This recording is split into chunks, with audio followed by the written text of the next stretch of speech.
Mâine este simularea națională la matematică, iar aici sunt 5 sfaturi pe care, ca și profesor, cred că nu trebuie să le ratezi.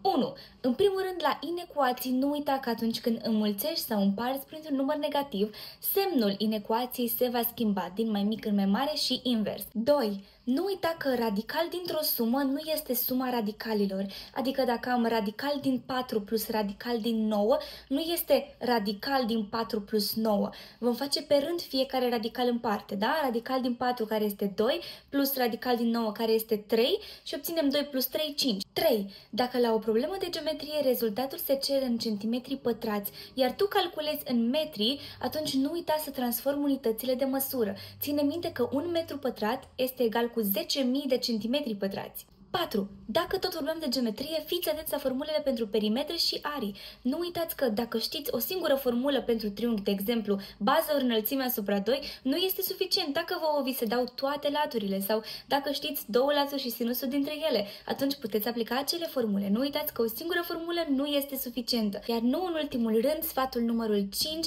este să citiți cu mare atenție enunțurile.